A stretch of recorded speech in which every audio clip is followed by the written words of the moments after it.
6వ ఆదివారము మట్టల ఆదివారము. లెంటులోని 6వ ఆదివారము మట్టల ఆదివారము. జకర్యా గ్రంథము 9వ అధ్యాయము 9వ వచనాన్ని చదువుకుందాము. జకర్యా గ్రంథము 9వ అధ్యాయము 9వ.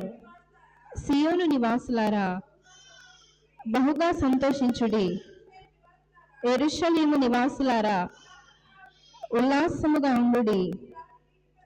నీ రాజు నీతిపరుడును రక్షణ గలవాడునై దీనుడనై గాడిద పిల్లను ఎక్కి నీ యొద్దకు వచ్చుచున్నాడు. ఆమేన్. చిన్న ప్రార్థన చేసుకుందాం. దయానిధమైన మా ప్రియ పరలోకపు తండ్రి, నీ అపరంజి పాదములకు అనేక స్తోత్రములు ప్రభువా. ఇప్పటి వరకు జరిగించిన కార్యక్రమాన్ని బట్టి మీకు అనేక ప్రణితులు చెల్లిస్తూ ఉన్నాము. ముఖ్యమైన సమయంలోనికి మేము వచ్చి ఉండగా వాక్యాహారము తినని ఎడల బలమాత్మకు లభించుట ఇట్లన్నారు గనక వాక్కు వినవచ్చిన వారులకు వాక్యాహారమును వినిపించనన్నారు. పుణ్యకథలు ఆలకించండి దేశీయులారా, పుణ్యకథలు విన్న ఎడల పోవును మీ పాపరాశి అన్నారు గనక మా దైవజనులు వాక్యమును వినుటకునైనా వినగల చెవిని, గ్రహించుకొనగల మనస్సును మాకు దయచేసి నిలవబడిన మేము అల్పులము బలహీనలము అయినప్పటికీ కూడా నీ యొక్క బలమైన బాహు చేత మమ్మలను నిలవబెట్టి నీ వాక్కులు మాకు వినిపించమని వాక్యమైన యేసు నామమున ప్రార్థించి అడిగి బ్రతిమలాడి వేడుకొనుచున్నాం మా ప్రియ పరలోకపు తండ్రి. ఆమేన్. త్రిత్వ దేవుని యొక్క దేవుని ఆశీర్వాదములు కూడి వచ్చిన మనకెల్లరకు నిత్యము తోడయుండును గాక. ఆమేన్. అందరికీ మరణాత. ముందుగా సమయం ఇచ్చిన త్రిత్వదేవునికి, దైవజనునకును, అలాగుననే అమ్మగారికి, అయ్యగారికి మరణాత. మరణాత. కూడి వచ్చిన మీకెల్లరకు మరణాత. అందరూ బాగున్నారా? ఈ దినము ఏ పండుగ? మట్టల ఆదివారము. కనుక మనము చూచినట్లయితే ఈస్టర్ పండుగ ఎప్పుడు? ఆదివారము. అలాగునని ఇంకా మనము చూస్తే బైబిల్ పండుగ ఎప్పుడు? ఆదివారము, త్రిత్వాదివారము. ఇలాగున ఆదివార దినమున అనేక పండుగలు మన కొరకు నియమించబడి ఉన్నవి. అలాగునని ఈ దినమున మట్టల ఆదివారము. మరి వారం రోజులకు ఈస్టర్ పండుగ మనము జరిగించుకుంటూ ఉంటాము.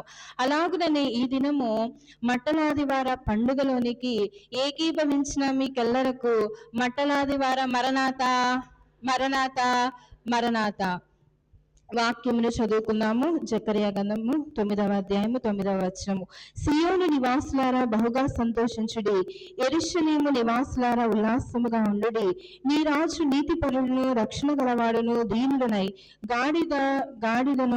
గాడిద పిల్లను ఎక్కి నీ యొద్దకు వచ్చుచున్నాడు. గనుక మనము చూచిన వారమైతే ఈ యొక్క జకర్యా గ్రంథములో మనము ప్రవచనమును చూస్తూ ఉన్నాము. ఈ యొక్క జకర్యా గారు ముందుగానే ఏం చేశారు? మనకు ప్రవచనము ఇచ్చి ఉన్నారు. అలాగే నెరవేర్పును మనము చూస్తే మత్తయి సువార్త 21వ అధ్యాయము, మత్తయి సువార్త 21వ అధ్యాయము 1 నుండి 10 వచనాలు గనక మనము చదువుకున్నట్లయితే, తరువాత యెరూషలేమునకు సమీపించి ఒలీవ చెట్ల కొండ దగ్గర ఉన్న బేత్ఫగేకు వచ్చినప్పుడు యేసు తన శిష్యులలో 2 చూచి, నీ ఎదుటనున్న గ్రామమునకు వెళ్ళుడి, వెళ్ళగానే కట్టబడి ఉన్న ఈ యొక్క గాడిదయు దానితోనున్న ఈ యొక్క గాడిద పిల్లయు మీకు కనబడును.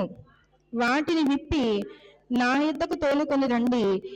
ఎవడైనను మీతో ఏమైనను అనిన ఎడల అవి ప్రభువునకు కావలసి ఉన్నవని చెప్పవలెను. వెంటనే అతడు వాటిని తోలి పెట్టునని చెప్పి వారిని పంపెను. ప్రవక్త వలన చెప్పబడినది నెరవేరినట్లు ఇది కనుక మనము చూసినట్లయితే ఇక్కడ ప్రవక్త వలన చెప్పబడినది నెరవేరినట్లు ఇక్కడ జరిగింది. జకర్యా గారు ముందుగానే మనము చదువుకున్నాము కదా. అలాగునని ఇదిగో నీ రాజు సాత్వికుడును గాడిదై భారవాహక పశువు పిల్లనైనా చిన్న గాడిదని ఎక్కి నీ వద్దకు వచ్చుచున్నాడని సియోను కుమారితో చెప్పుడని అన్నది. శిష్యులు వెళ్ళి యేసు తమకు ఆజ్ఞాపించిన ప్రకారము చేసెను. కాబట్టి మనము చూచినట్లయితే చూచినట్లయితే ఆయన మీతో చెప్పునది చేయుడి అనే మూల సిద్ధాంతము, బైబిల్ మిషన్ యొక్క మూల సిద్ధాంతం ఏమిటి? ఆయన మీతో చెప్పినది చేయుడి. అలాగునని ఈ యొక్క శిష్యులైన వారు కూడా యేసుక్రీస్తు ప్రభువారు వీరికి ఏమైతే చెప్పి ఉన్నారో అలాగున చేసి ఉన్నారు. ప్రవచనము ఇక్కడ నెరవేరినట్లుగా మనము చూస్తూ ఉన్నాము. అలాగుననే పరిశుద్ధాత్మ తండ్రిగా అలాగుననే నెరవేర్పు మనము చూచినట్లయితే ప్రకటనలో 7వ అధ్యాయము 9-10 వచనాలు చదువుకుందాం. అటు తర్వాత నేను చూడగా ఇదిగో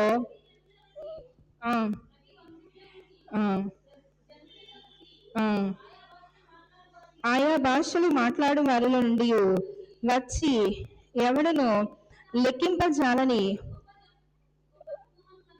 ఒక గొప్ప జనసమూహపు కనబడెను.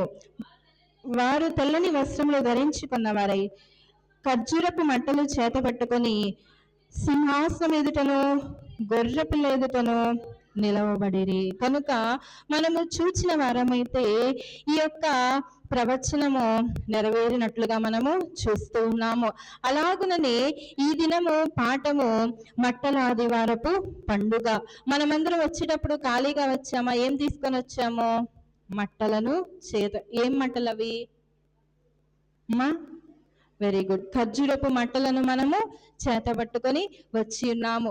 ఈ యొక్క ఖర్జూరపు మట్టలు పట్టుకొని ఆయనను ఎదుర్కొని పోయి జయము ప్రభువు పేరిట వచ్చుచున్న ఇశ్రాయేలు రాజు స్తుతింపబడును గాక అని బిగ్గరగా కేకలు వేసినట్లుగా మనము చూస్తూ ఉన్నాము. యేసుక్రీస్తు ప్రభువారు యెరూషలేమునకు వచ్చినప్పుడు అందరూ కూడా ఆయనను మట్టలు పట్టుకొని, కొంతమందిరేమో బట్టలు పరిచారు, కొంతమందిరేమో ఈ యొక్క ఖర్జూరపు మట్టలు పరిచి ఉన్నారు, కొంతమంది మరి పువ్వులు చల్లి ఉన్నారు. ఈ రకంగా ఆయన ఎక్కడికి వెళ్ళొచ్చు ఉన్నారంటే శ్రమలకు ఎదురీగుచ్చు ఉన్నారు. కొన్ని గడియలలో, కొన్ని గంటలలో లేదా కొన్ని దినములలో ఆయనకు శ్రమ ఉన్నది.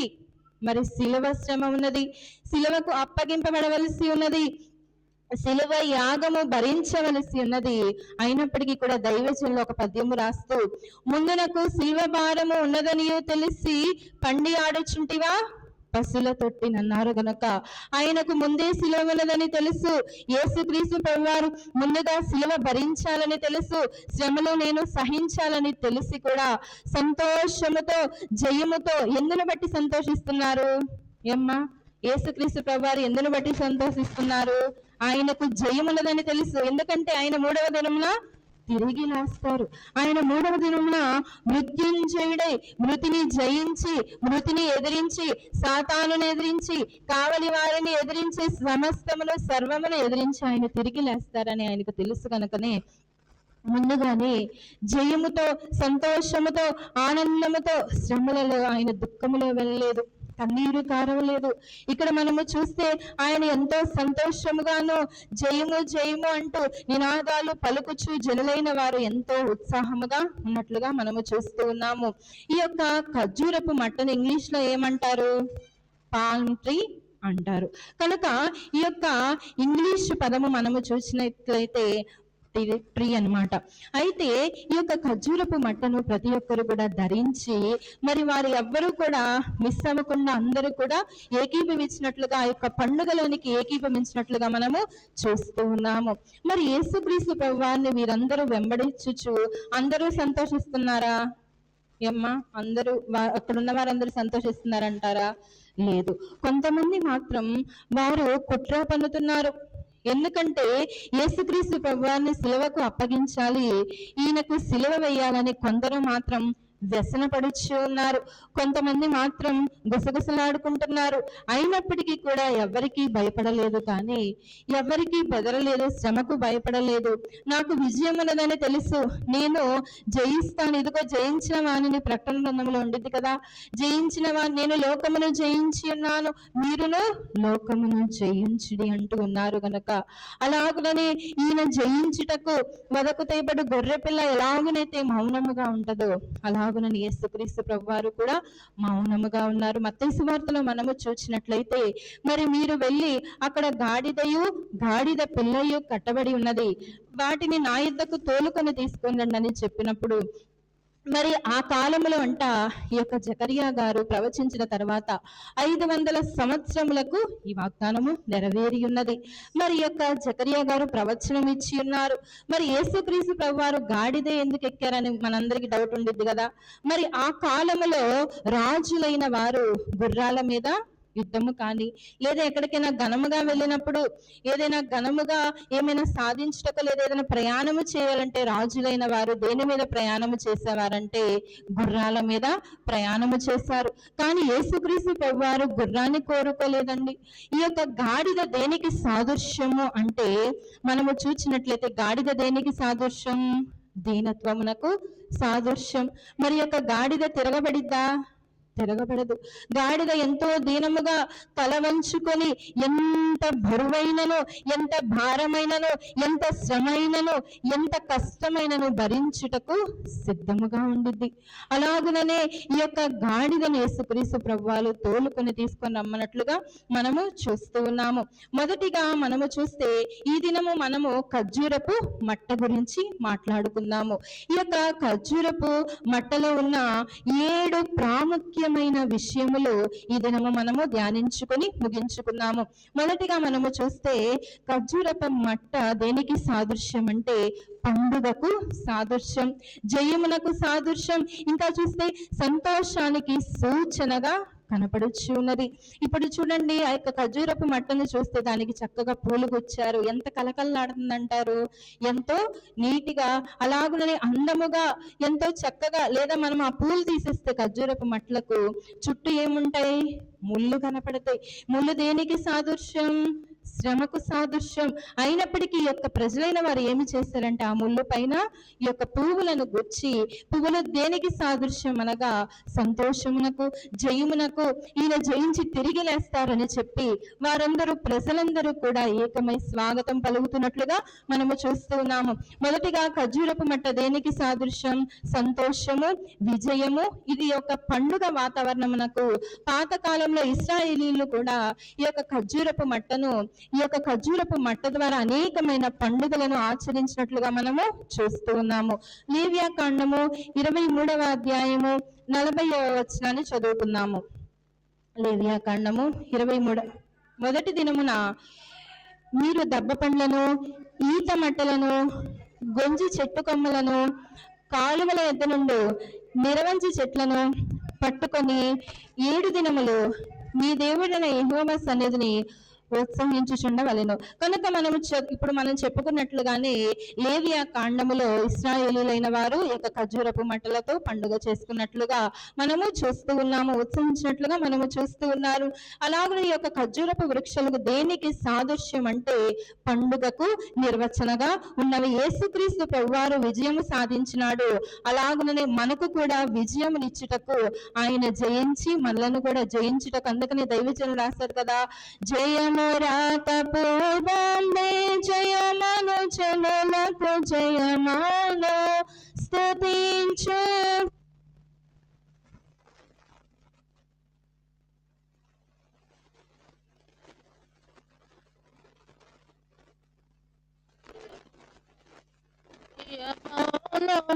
జయము జయమని కలవరించిన జయమే బ్రతుకెల్లా కనప జయ పద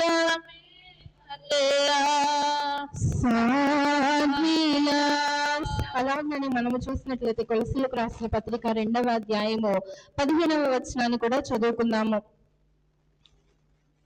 కొలసీలకు రాసిన పత్రిక 2వ అధ్యాయము 15వ వచనాన్ని చదువుకుందాం. ఆయన కూడా మిమ్మల్ని జీవింపచేసెను. ఆయన ప్రధానులను, అధికారులను నిరాదలుగా చేసి శిలువ చేత జయోత్సవముతో వారిని పట్టి తెచ్చి బాహాటముగా వేడుకకు కనపరిచెను. మనము చూసినట్లయితే శిలువ వేసే వారిని కూడా ఈ యొక్క పండుగలో వారు కూడా ఉన్నారంట. మనం స్టార్టింగ్ లో చెప్పుకున్నాం కదా, మనము సంతోషముగా ఉంటే ఏం చేస్తారు? మనం గిట్టలేని వారు, మనం సంతోషం ఉంటే మనం గిట్టలేని వారు ఏం చేస్తారు? నవ్వుతారు. అవునా? మనం ఏడ్చామంటే వారు నవ్వుతారు, మనం నవ్వామంటే వాళ్ళు ఏడుస్తారు. అలాగని మన శత్రువులైన వారు, యేసుక్రీస్తు ప్రభు వారికి కూడా అంతే. ఈ యొక్క శత్రువులైన వారు ఈ యొక్క సభలో ఉన్నారు, వారు కూడా ఈ పండుగలో ఉన్నారు, అయినప్పటికీ కూడా వారు సంతోషముగా లేరు. వారు కుట్ర పన్నుతున్నారు, యేసుక్రీస్తు ప్రభువాని సిలువకు అప్పగించాలని ప్లాన్ చేస్తున్నారు. అలాగే 2 కొరింథీయులకు రాసిన పత్రిక 2వ అధ్యాయము 14వ వచనాన్ని చదువుకుందాము. 2 కొరింథీయులకు రాసిన పత్రిక 2వ అధ్యాయము, మా ద్వారా ప్రతి స్థలమందును క్రీస్తును గూర్చిన జ్ఞానము యొక్క సువాసన కనపరచుచు ఆయన యందు మమ్మల్ని ఎల్లప్పుడూ విజయోత్సవముతో ఊరేగించుచున్న దేవునికి స్తోత్రము. కాబట్టి మనము చూస్తే ఈ యొక్క ఖర్జూరపు వృక్షములు దేనికి సాదృశ్యంగా కనపడుచు ఉన్నది? విజయమునకు సాదృశ్యము, జయమునకు సాదృశ్యముగా మనకు కనపడుచు ఉన్నవి. మనకు మనంగా ఎన్ని ప్రయత్నములు చేసినా అవన్నీ కూడా సఫలమవుతాయి అంటారా, విఫలమవుతాయి అంటారా? విఫలమే. కానీ మనము క్రీస్తు ద్వారా, యేసును బట్టి, యేసు నామములో మనము ఏ కార్యము చేసినప్పటికీ కూడా మనము సఫలులమే. అందుకని భక్తులు అంటారు కదా, విఫలుల చేసిన విజ్ఞాపనలకు సఫలత నీవే కదా సిల్వధర అని ఎలాగైతే భక్తులైన వారు రచించి ఉన్నారు. మనముగా ఏ పని చేసినప్పటికీ కూడా అది విఫలమే. కానీ దేవుడు మన తోడుగా ఉన్నప్పుడు, నీవు జయించావయ్యా, నీవు ఈ లోకమును జయించావు, సమాధిని జయించావు, శత్రువులను ఎదిరించావు, నాకును అట్టి జయమును దయచే. దినదినము దైవజనులు మనము ముందుగా లెగవగానే అంటే ఈ ప్రార్థన చేయాలంటే, ఏ ప్రార్థన? నీవు ఎలాగనైతే సమాధిని జయించి పునరుద్ధానుడవయ్యావో, నాకును నీ పునరుద్ధానంలో ఉన్న శక్తిని, బలమును దయచేయమని మనం ఏం చేయాలి? దినదినము ప్రార్థన చేసుకోవాలి. మొదటిగా ఖర్జూరపు వృక్షములో మనం ఏమి నేర్చుకున్నాం? విజయము, సంతోషము మనము నేర్చుకున్నాం. రెండవదిగా చూద్దాము, ఖర్జూర వృక్షము సౌందర్యమునకు సూచన. న్యాయాధిపతుల గ్రంథము 1వ అధ్యాయము 16వ వచనాన్ని చదువుకుందాము. న్యాయాధిపతుల గ్రంథము. మోషే మామయ్యైన కెయీను కుమారులు యూదా వంశస్థులో కూడా ఖర్జూర చెట్ల పట్టణములో నుండి ఆరాది దక్షిణ దిక్కులోని యూదా అరణ్యమునకు వెళ్ళి అక్కడ చేరి ఆ జనముతో నివసించిరి. మరి యొక్క ఖర్జూరపు మట్టలంట ఎరికో పట్టణంలో ఎక్కువగా ఉంటాయంట. నేటి కాలంలో మనము చూసినట్లయితే ఎక్కడైనా అరుదుగా అక్కడక్కడ మనకు కనపడిద్ది మరి యొక్క ఖర్జూరపు మట్టలు. కానీ ఈ యొక్క ఎరికో పట్టణములో అంట ఈ యొక్క ఖర్జూరపు వృక్షములు ఎక్కువగా మనకు కనపడుచు ఉన్నవి. అలాగనే మనము చూసినట్లయితే ఈ యొక్క ఖర్జూరపు చెట్ల పట్టణము ఎరికో నగరానికి మరో పేరుగా మనకు కనపడుచున్నది. ఈ యొక్క ఎరికో పట్టణములు అంట విస్తారమైన ఖర్జూరపు మట్టలు. మరి ఈ రోజుల్లో మనము చూస్తే చాలా తక్కువగా ఎక్కడైనా ఒక చోట మనకు కనపడతాయి, లేదా ఊరుకొచ్చి 2-3 చోట్ల బాగా చెట్లున్న చోట ఈ యొక్క వృక్షము కనపడిద్ది. కానీ ఆ రోజుల్లో ఎరికో పట్టణంలో మరి విస్తారముగా యొక్క ఖర్జూరపు మట్టలు మనకు కనపడతాయి.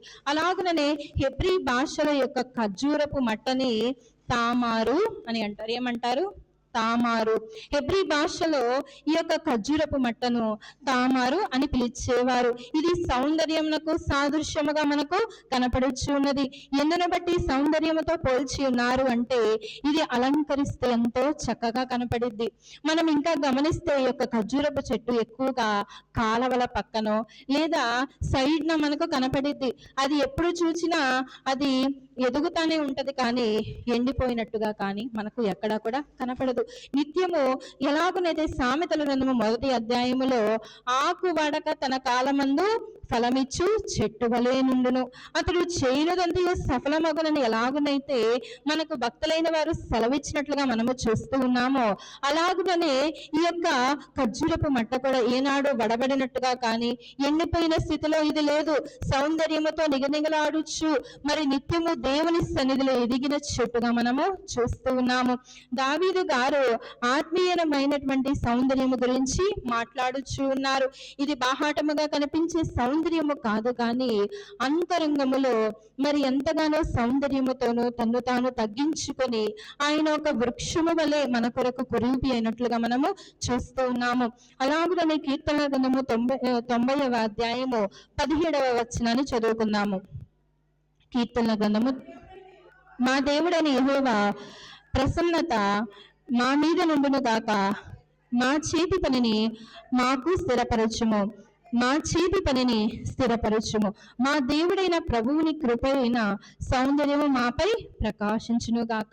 మరి ఆయన యొక్క సౌందర్యము మనపై ప్రకాశించాలి అంటే ఆయన సన్నిధిలో మనము నిత్యము ఆయనతో మనము జీవించినప్పుడే.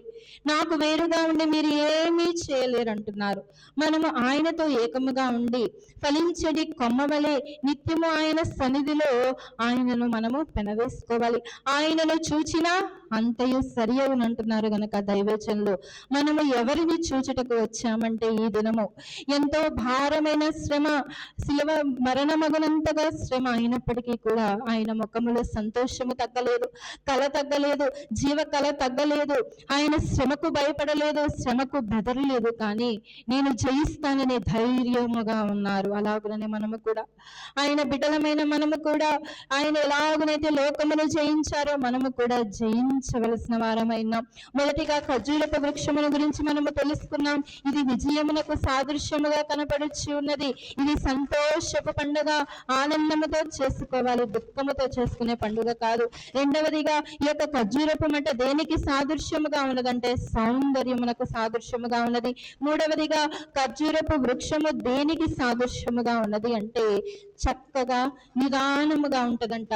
ఇది తిన్నగా పెరిగిద్ది, వంకర మార్గములు లేవు, తిన్నగా నిటారుగా. మీరు చూసినట్లయితే కొబ్బరి అవి ఈత మట్లు మన దగ్గర ఉన్నాయి కదా, ఎలాగున్నది నిటారుగా ఇటొక ఆకు ఇటొక ఆకు మనకు కనపడుచున్నది. దానిలో ఎక్కడ చూసినా వంకర అనేది ఉండదు. స్ట్రైట్ గా నిటారుగా దేవుని సన్నిధిలో నిలవబడిన ఖర్జూరపు వృక్షముగా మనము చూస్తూ ఉన్నాము. పరమ గీతము 7వ అధ్యాయము 7వ వచనాన్ని చదువుకుందాం. పరమగీతార్థము 7వ అధ్యాయము 7వ వచనము. నీవు తాళ వృక్షమంతా తిన్నని దానవు, నీ కుచములు గలల వలె ఉన్నవి. తాళ వృక్షము యొక్క ఖర్జూరపు వృక్షమును తాళ వృక్షము అని కూడా పిలుస్తారు.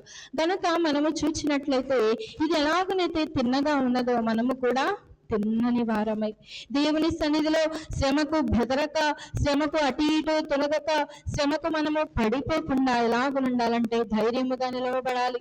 మనము చూచిన వారమైతే చిన్న చిన్న వృక్షములు చూస్తే గాలి దుమ్మొస్తే ఏమైతే అవి పడిపోతాయి, నేల మట్టుకు పడిపోతాయి. లేదా పెద్ద వర్షం వచ్చింది అనుకోండి, ఇరిగి పడిపోతాయి.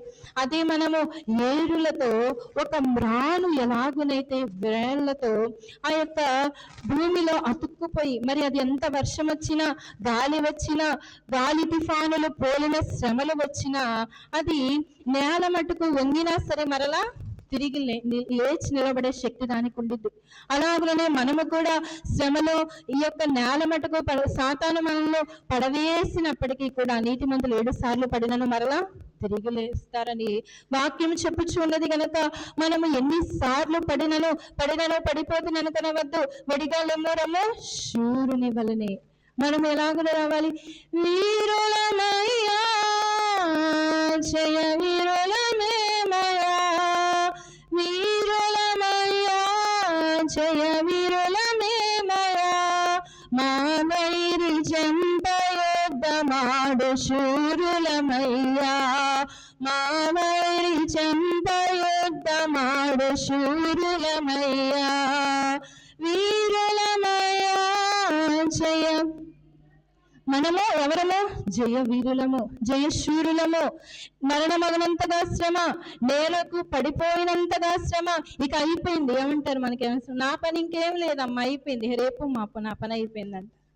అది కరెక్టా? ఎంత మాత్రమో కాదు. ఆయన జయించి ఉన్నాడు, మనలను కూడా జయించుటకు శక్తి ఇచ్చి ఉన్నాడు. సర్వశక్తుల నుండి నాకు కూడా శక్తిని దయచేయమని ఎలాగనైతే సైతాన్ ఎదిరింపుల్లో దైవజనులు రాసి ఉన్నారు, అలాగనే సర్వశక్తుల నుండి మనము శక్తిని పొందుకోవాలి, జయించాలి. చిన్న చిన్న మొక్కల వలె, చిన్న చిన్న వృక్షముల వలె పడిపోయే స్థితిలో, గాలి తుఫానుకు పడిపోయే పరిస్థితిలో మనం ఉండకూడదు. కానీ నేలకు వంగినంతగా మనకు శ్రమ వచ్చినప్పటికీ కూడా మరలా మన వ్రేళ్లను త్రొక్కుకొని మ్రాను ఎలాగునైతే నిలవబడిద్దో మనము కూడా అలాగున నిలవబడాలి. అలాగున శ్రమకు ఎదురీగాలి.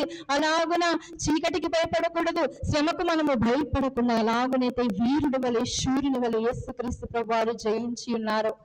నీవు నేను కూడా ఈ యొక్క యుద్ధాలు చేయాలంటే మగవాళ్ళ వల్ల అయితే కానీ మా వల్ల ఏమైద్దమ్మా అని మీకు డౌట్ వచ్చిద్దేమో. మనము కూడా ఒక వీరుల వలె, అందుకనే వాక్య గ్రంథంలో స్త్రీలు బలహీనమైన ఘటములు అయినప్పటికీ కూడా బలవంతులు అంటున్నారు గనక మనం ఎప్పుడు బలహీనలం అనుకోకూడదు. మనము బలవంతులము, ధైర్యము కలిగి ప్రతి శ్రమలోను, ప్రతి ఇరుకులను, ప్రతి ఇబ్బందిలోనూ దేవుని గట్టిగా పట్టుకొని మనం ఆయనతో నడవవలసిన వారమైన ఈ యొక్క ఖర్జూరపు వృక్షము 3వ లక్షణము చూస్తే ఇది చక్కనిది, వంకరది కాదు, తిన్నగా ఉన్నది. మనము కూడా అలాంటి లక్షణము కలిగి ఉండాలి. ఇంకా మనము చూస్తే కీర్తన గ్రంథము 125వ అధ్యాయము 5వ వచనాన్ని చదువుతున్నాము. తమ వంకర త్రోవలకు తొలగిపోవు వారిని పాపము చేయవారితో కూడా యెహోవా కొనిపోవును, ఇశ్రాయేలు మీద సమాధానం ఉండనుగా. కనుక మనము చూసిన వారమైతే వంకర త్రోవలకు మనం వెళ్ళినప్పటికీ కూడా మన మార్గము తిన్నగా చేసేది ఎవరు? మన దేవుడయ్యుంటూ ఉన్నారు. మనము ప్రయాణం చేస్తున్నాం అనుకోండి, రోడ్డు మీద మనకి అక్కడక్కడ రాళ్ళు కనపడతాయి, కంకర రాళ్ళు కనపడతాయి. మనం ఏం చేస్తాం? అమ్మో కొత్త బండి కదా, మరి బండి పాడైపోయింది అని చెప్పి పక్క నుండి వెళ్తాం. అలా ప్రయాణం చేస్తున్నప్పుడు ఒక చోట బాగా రోడ్డు అస్సలు బాగోదు, అన్ని గొలకరాలు ఇన్ని ఉన్నాయి అనుకోండి, కంకర రాళ్ళు. అప్పుడు ఏం చేస్తాం? ఇంక తప్పదు, అందులో వెళ్లాల్సిందే, ఇంకొక మార్గము లేదు గనక ఎలాగునైతే ఆ యొక్క రాళ్ళలో మనము ప్రయాణము చేస్తామో అలాగుననే ఈ లోకములో మనకు శ్రమ, 1-2 శ్రమలు రాళ్ల వలె మనకు కనబడతాయి, కంకర రాళ్ల వలె. అయినప్పటికీ కూడా వాటిని తప్పించుకొని పక్కదారి నుండి వెళ్తాం. కానీ ఒక చోట సమూహముగా కుప్పలుగా మన మీదకి శ్రమలు వచ్చినప్పటికీ వాటిని తప్పించుకోవడం మన వల్ల అయితంటారా? అందుకనే దైవజనులు అన్నారు కదా, ఇంకో మార్గం ఎత్తుకుంటాం, ఇంకో మార్గం నుండి వెళ్దామని షార్ట్ కట్లు అట్నుండి వెళ్తాం అనుకుంటాం. కానీ అందుకని దైవజనులు అన్నారు, ఎటు చూచి మార్గములే మోసము చేయు ఈ నా శత్రు మార్గములే ఎటు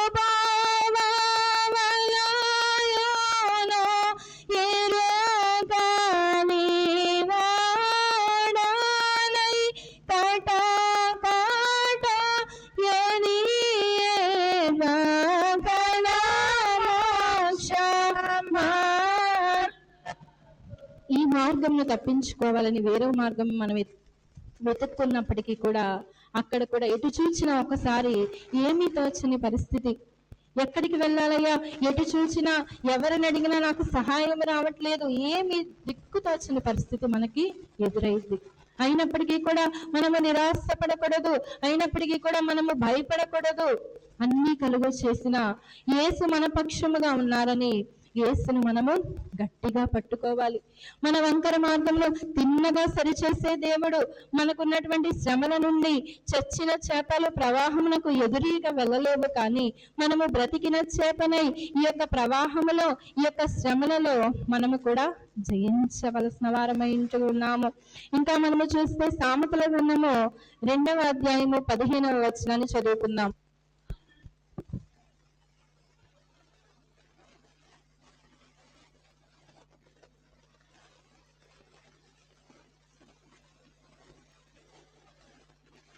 మనము చూసినట్లయితే సామెతల గ్రంథము 2వ అధ్యాయం 15వ వచనంలో, వారు నడుచుకుని త్రోవలు వంకరవి, వారు కొట్టిన వర్తరు.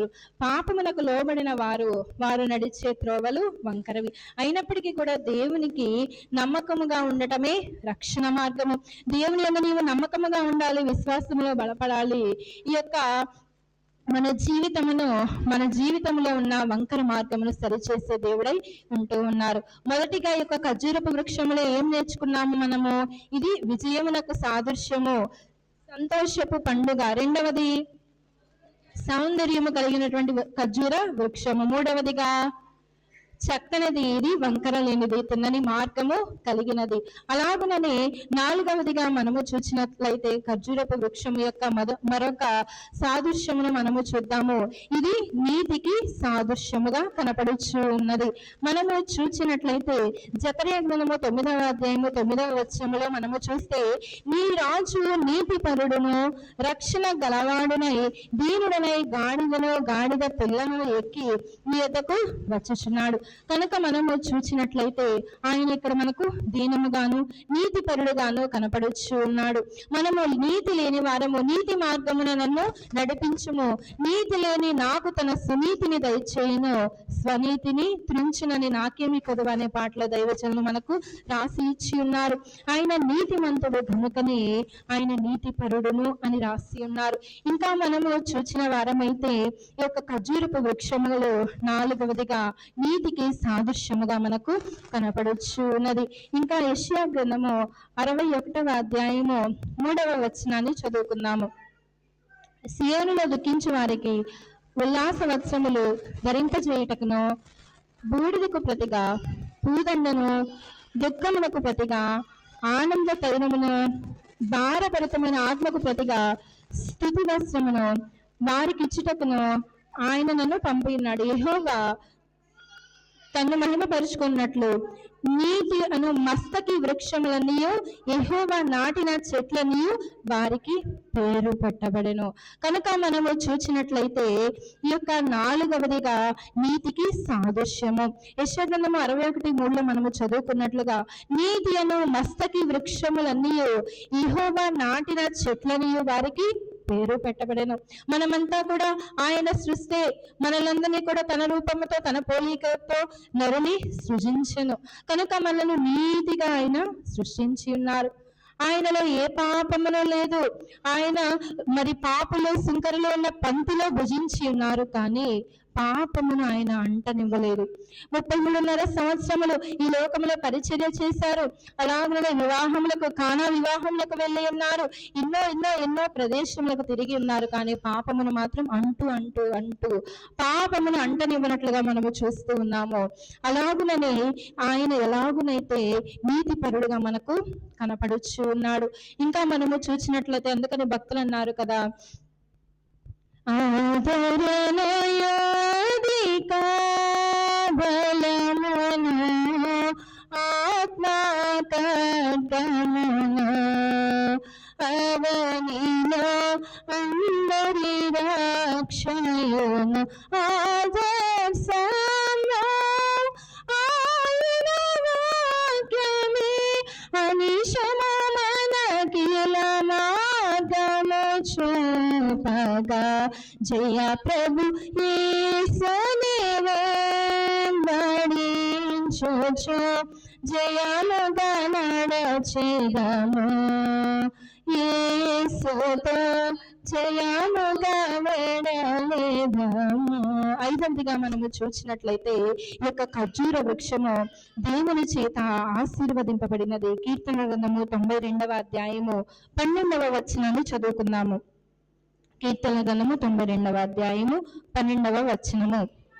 నీతిమంతులు ఖర్జూర వృక్షము వలె మొగవెయుదురు, లెబానోను మీద దేవదారు వృక్షముల వలె వారు ఎదుగుదురు. నీతి మనిషి యొక్క జీవితము ఎలాగనైతే ఆశీర్వదించి అభివృద్ధి చేస్తుందో అలాగనే ఈ యొక్క వచనంలో మనము చూస్తూ ఉన్నాము. ఆ యొక్క వృక్షము దేవుని చేత ఆశీర్వదింపబడిన వృక్షముగా, ఇది ఆది కాలము నుండి ఇశ్రాయేలీయుల నుండి యొక్క వృక్షము వారు పండుగలకు ఉపయోగించుకున్నట్లుగా మనము చూస్తూ ఉన్నాము. యేసుక్రీస్తు ప్రభువారు ఈ యొక్క జయోత్సవ మట్టలాది వరములో ఈ యొక్క వృక్షమును వాడలేదు, కానీ ఆది కాలము నుండే ఈ యొక్క వృక్షము మరి దీవించబడిన వృక్షముగా, ఫలింపబడిన వృక్షముగా, ఎండని స్థితి ఎన్ని శ్రమలు వచ్చినప్పటికీ కూడా వాడబారని స్థితి నుండి మరి నిత్యము జీవించే స్థితిలోనికి ఈ వృక్షం ఎలాగనైతే తీర్చిదిద్దబడినట్లుగా మనము కూడా ఈ యొక్క ఖర్జూరపు వృక్షము వలె నిత్యము దీవెనలు పొందుకోవాలి. దైవజనులు అన్నారు కదా, ఆశీర్వదించుట నీ శక్తి ఇష్టము, ఆశీస్సు పొందుట నా శక్తి ఇష్టము, ఆశీస్సు పొందుట ఇష్టము, యేసు ప్రభువా కనుక 5వ లక్షణముగా ఆశీర్వదింపబడిన ఖర్జూర వృక్షము. మనము కూడా ఆశీర్వాదములు నిత్యము ఆయన సన్నిధిలో నుండి పొందుకోవలసిన వారమైంటూ ఉన్నాము. యెహెజ్కేలు గ్రంథము 40వ అధ్యాయము 16వ వచనాన్ని చదువుకుందాము. యెహెజ్కేలు 40వ అధ్యాయము 16వ వచనము. యెహెజ్కేలు గ్రంథము 40వ అధ్యాయము 16వ వచనం. కావలి గదులకును గుమ్మములకును లోపల వాటికి మధ్యగా చుట్టూరున్న గోడలకును ప్రక్క గదులకును కమ్ములు పెట్టబడిన కిటికీలుండెను. గోడలోని స్తంభములకు కిటికీలుండెను. ప్రతి స్తంభము మీదను ఖర్జూరపు చెట్లు రూపింపబడి ఉండెను. కనుక మనము చూస్తే యెహెజ్కేలు దేవాలయంలో ఖర్జూరపు చెట్లను చెక్కించినట్లుగా మనము చూస్తూ ఉన్నాం. అలాగే మొదటి రాజులు 6:29లో కూడా ఈ యొక్క మందిరములో కామల వృక్షములు వికసించిన పుష్పములను చెక్కించినట్లుగా మొదటి రాజుల గ్రంథంలో కూడా మొదటి రాజుల గ్రంథము 6:29లో టైం లేదు కాబట్టి రెఫరెన్స్ చెప్తున్నాను. అలాగనే మనము చూస్తే ఈ యొక్క వృక్షము 5వ లక్షణముగా ఇది ఆశీర్వదింపబడినట్లుగాను యెహెజ్కేలు గారు అలాగనే రాజుల గ్రంథములో కూడా ఈ యొక్క వృక్షము వారి యొక్క తలుపులపై మరి చెక్కబడినట్లుగా మనము చూస్తూ ఉన్నాము. 6వదిగా మనము చూసినట్లయితే ఖర్జూర వృక్షంలో ఉన్న 6వ లక్షణము దీర్ఘకాలానికి సూచన. దేవుని యొక్క కాపుదల మనకు దీర్ఘకాలము వంటిది. తల్లిదండ్రులు మనకు జన్మనిస్తారు, కానీ మనకు ఆయుష్ని ఎవరు ఇచ్చేది? దేవుడే. కనుక మనము చూస్తే కీర్తన గ్రంథము 92వ అధ్యాయము 15వ వచనాన్ని చదువుకుందాము. వారు ముసలితనమందు ఇంకా చిగురు పెట్టుచుందరు, సారము కలిగి పచ్చగా నుందురు. ముసలితనమంతా కూడా దీర్ఘకాలము కూడా ఉండేటువంటి పరిస్థితి. దేవుని యొక్క కాపుదల మరి వారు ఇంకా ముసలితనమందు కూడా చిగుర్చి మరి సారము కలిగి పచ్చగా జీవిస్తారు. మరి వృద్ధాప్యములో ఉద్ధరించే సహాయకులను మన కొరకు లేవనెత్తే దేవుడై ఉన్నారు.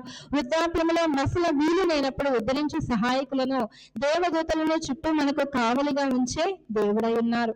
అలాగనే ఈ యొక్క దేవుని సన్నిధిలోనికి వచ్చిన మనము ఖర్జూరపు వృక్షం ఎలాగనైతే దీర్ఘకాలము దానికి చిరాయుష్ అంట, అది మధ్యలోనే చనిపోదు, కానీ చిరాయుష్ కలిగిన దీర్ఘాయుష్ కలిగినటువంటి ఈ యొక్క మరి ఖర్జూర వృక్షమును మనము చూస్తే అలాగుననే ఆయన యొక్క కాపుదల కూడా మనపై దీర్ఘకాలము ఉంటుంది అని సెలవిచ్చినట్లుగా మనము చూస్తూ ఉన్నాము. యెషయా గ్రంథము 46:4లో కూడా ముదిమి వచ్చే వరకు నిన్ను ఎత్తుకొని వాడును నేనే, తన వెంట్రుకలు నెరవి వరకు నిన్ను ఎత్తుకొని వాడును నేనే అని చెప్పి, చంక పెట్టుకొని వాడను నేనే, ఎత్తుకొనుచు రక్షించి వాడను నేనే అని వాగ్దానము చేసిన రీతిగానే మనలను ఆయన ముదిమి వచ్చే వరకు ఎత్తుకొని ముద్దాడే దేవుడు, దీర్ఘకాలం అంతా కూడా మనలను కాచి కాపాడే దేవుడే ఉన్నాడు. కనుక ఆయన సన్నిధిలో ఉన్న మనలకు మొదటిగా ఖర్జూర వృక్షంలో ఉన్న ఆ యొక్క సాదృశ్యం ఏమిటి? ఇది పండుగకు సాదృశ్యన, ఇంకా చూస్తే విజయమునకు సాదృశ్యముగా సంతోషపు పండుగగా మనము చేసుకుంటున్నాము. రెండవదిగా సౌందర్యమునకు సాదృశ్యం. మూడవదిగా ఇది వంకర లేనిది, తిన్నని మార్గము కలిగినది, మరి ఇరుకులో విశాలత కలుగు చేసే మన దేవుడు గనుక మరి యొక్క విశాలముగా ఎలాగైతే వంకర లేకుండా నిటారుగా ఈ యొక్క వృక్షం ఎదుగుచున్నది. ఇంకా నాలుగవదిగా నీతిని అనుసరిస్తూ నీతి అను వస్త్రము ధరించుకొని ఎలాగునైతే మరి యేసుక్రీస్తు ప్రభువారు నీతి పరుడై ఉండి ఆయన దీనత్వము కలిగి గాడిద పిల్లను ఎక్కి వచ్చినట్లుగా మనము చూస్తూ ఉన్నాము. అలాగుననే మనము కూడా మనకు నీతి లేదు, కానీ తన స్వనీతిలో నుండి మనకు తన నీతిలో నుండి మనకు నీతిని దయచేసి స్వనీతిని మనకు త్రుంచి వేస్తారు గనక నిత్యానుసారముగా ఆయన సన్నిధిలో నిత్యము మనము ఎదగవలసిన వారమైనాము. ఐదవదిగా ఆ యొక్క ఖర్జూర వృక్షంలో ఉన్నటువంటి మరి లక్ష్యం ఏంటండి? ఆశీర్వాదములు. మనకు నిత్యము ఆయన సన్నిధిలో ఆశీర్వాదములు దాగి ఉన్నవి కనుక, ఆయన సన్నిధిలో సర్వ సంపదలు ఇమిడి ఉన్నవి కనుక మరి ఆయన సన్నిధిలోనికి వచ్చిన మనము ఐదవదిగా ఆశీర్వాదములు పొందుకునే స్థితిలో ఉండాలి. అలాగనే ఆరవ లక్షణం ఏమిటండి? దీర్ఘకాలము చిగురించేటువంటి వృక్షముగా మనకు కనపడుచు ఉన్నది. ఏడవదిగా మనము చూసినట్లయితే మార్కు సువార్త 11వ అధ్యాయము 8వ వచనాన్ని మనము చదువుకుందాము. మార్కు సువార్త 11వ అధ్యాయము 8వ వచనం. అనేకులు తమ బట్టలను దాని పొరుగున పరచిరి, కొందరు తాము పొలంలో నరికిన కొమ్మలను పరిచిని. మనము చూసినట్లయితే విశ్వాసమునకు సాదృశ్యముగా యొక్క ఖర్జూర వృక్షము కనపడుచు ఉన్నది. విశ్వాసమైన మనము దేవుని బిడ్డలము కనుక ప్రభు పరిచర్యలో వాడబడాలి. ప్రభు సన్నిధిలో మనము ఖర్జూర వృక్షము వలె వాడబడాలి. మరి ఆ యొక్క ఖర్జూర వృక్షము ఎలాగునైతే ఆయన పాదముల యొద్ద ఉండుట ఎంత భాగ్యమని తలంచింది. మరి యేసుక్రీస్తు ప్రభువారు నా మీద నుండి వెళ్తున్నారు, ఇది నాకు ఎంతో భాగ్యమని తలంచి మరి నిత్యము ఆయన సన్నిధిలో పరిచర్య చేసేటువంటి గుణము కలిగిన ఖర్జూరపు వృక్షముగా మనకు కనపడుచున్నది. వారి యొక్క విశ్వాసమును బట్టి వారు బట్టలు కొమ్మలు, వారు ధరించే కొత్త కొత్త నూతనమైన బట్టలు, నూతనమైన వస్త్రములు దారి పొడుగుతా పరిచినట్లుగా మనము చూస్తూ ఉన్నాము. అలాగుననే రోమీలకు రాసిన పత్రిక 12వ అధ్యాయము 1వ వచనంలో చూస్తే, కాబట్టి సహోదరులారా, పరిశుద్ధమును దేవునికి అనుకూలమునైన సజీవ యాగముగా మీ శరీరమును ఆయనకు సమర్పించుకొనుడని దేవుని వాత్సల్యమును బట్టి మిమ్మల్ని బతిమలాడించుకొనుచున్నాను. ఇటు సేవ మీకు యుక్తమైనది. కాబట్టి మనము చూచిన వారమైతే సజీవ యాగముగా మన హృదయములను ఆయనకు సమర్పించాలి. మరి మన యొక్క హృదయమును విరిగి నలిగిన మనసును ఆయన అలక్ష్య పెట్టడు కనుక ఆయన సన్నిధిలోనికి వచ్చిన మనము, మరి మీకు డౌట్ వచ్చిద్దేమో, మేము కూడా కొత్త కొత్త బట్టలు తెచ్చి ఇక్కడ పరవాలా మరి అని మనకు ఒకవేళ డౌట్ వచ్చిద్దేమో, కానీ వారి విశ్వాసం అలాంటిది. ఆ రోజుల్లో ఆ నూతన వస్త్రముల మీద మరి యేసుక్రీస్తు ప్రభువారు గర్భాసీనుడై ఆ గాడిద పిల్లపై ఎక్కి వెళ్తారని జయోత్సవముతో సంతోషముతో వారు ఎలాగనైతే ఒక పండుగగా చేసుకున్నారు, మనం ఈ దినమున మన వస్త్రములు కానీ మనం ఏమీ అర్పించనక్కరలేదు, కానీ మన హృదయములను ఆయనకు సమర్పించుకోవాలి. మరి నీవు ఎలాగనైతే జయించి ఉన్నావో మాకు కూడా శ్రమలలో అట్టి జయమును దయచేయమని ఆయన సన్నిధిలో నిత్యము వేడుకోవాల్సిన వారమైంటూ ఉన్నాము గనక లాస్ట్ అండ్ ఫైనల్ గా మనం ఏం చెప్పుకున్నాం? విశ్వాసానికి సాదృశ్యముగా విశ్వాసముతో మన హృదయమును ఆయనకు సమర్పించాలి. మన హృదయము విరిగి నలిగిన అర్పణ ఆయనకు బలి ఇష్టమై ఉన్నది కనుక విరిగి నలిగినటువంటి మనస్సు కలిగి ఆయన సన్నిధిలో నిత్యము విశ్వాసములో మన తండ్రి అయిన అబ్రహాము గారు ఎటువంటి విశ్వాసమును కలిగి ఉన్నారు, అటు విశ్వాసమును చేపట్టి మరి ఆది నుండి అంతము వరకు మనం ఆ యొక్క విశ్వాసములో అటు ఇటు తొనగక, శ్రమలకు భయపడక, శ్రమలలో మనము జారిపోక, శ్రమలలో మనము వెనకడుగేక, మరి ఎప్పుడు చూసినా వచ్చి ముందు లైన్లో కూర్చుంటానమ్మా, ఈ శ్రమల వల్ల ఇంట్లో పని అవ్వట్లేదని వెనకాల కూర్చుంటున్నాను అంటారు. అది పద్ధతేనా? ఎంత మాత్రమూ కాదు. ఎన్ని శ్రమలు ఉన్నా, ఎన్ని ఆటంకములున్నా అన్ని ఆటంకములు అవలీలగా దాటి ఆవలకు చేరదువు తెలుసిన, అడ్డురారెవరిలో తెలిసిన, హాయిగా నుందువు తెలుసిన అంటున్నారు గనక మన దైవజనులు. ఆయన సన్నిధిలో ఉన్న మనమందరము కూడా విశ్వాసం అనే హస్తమును చేపట్టి, మరి ఆయన యొక్క హస్తమును చేపట్టి నిత్యం ఆయన సన్నిధిలో ఎదగవలసిన వారమైంటూ ఉన్నాము గనక లాస్ట్ అండ్ ఫైనల్ గా ప్రకటన గ్రంథము 7వ అధ్యాయము 9-10 వచనములో మనము చూసినట్లయితే, అటు తర్వాత నేను చూడగా ఇదిగో ప్రతి జనములో నుండి, ప్రతి వంశములో నుండి, ప్రజలలో నుండి, ఆయా భాషలు మాట్లాడే వారిలో నుండి వచ్చి ఎవడును లెక్కింపజాలని యొక్క గొప్ప సమూహము కనబడేను.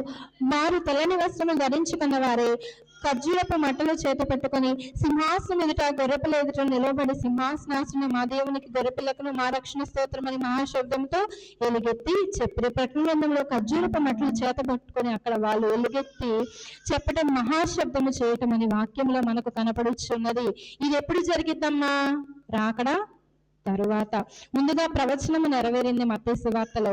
మరి యొక్క రాకడ అనంతరం ఖర్జూరపు మట్టలు పట్టుకొని మరి ఆయన సన్నిధిలో కూడా మనము తెల్లని వస్త్రములు ధరించి ఆయన సన్నిధిలో నిత్యము మనము ఎదిగే స్థితి మనకు కావాలి కనుక మొదటిగా 7 లక్షణములు చెప్పుకొని ఇంకా ముగించుకున్నాం. మొదటిగా ఏంటండి? ఖర్జూర వృక్షంలో చక్కనిది, సంతోషమునకు గుర్తు, అలాగనే విజయమునకు సాదృశ్యముగా మనకు కనపడుచున్నది. రెండవదిగా సౌందర్యమునకు సాదృశ్యం. మూడవది తిన్నగా వంకర లేనిది, వంకర మార్గము లేనిది.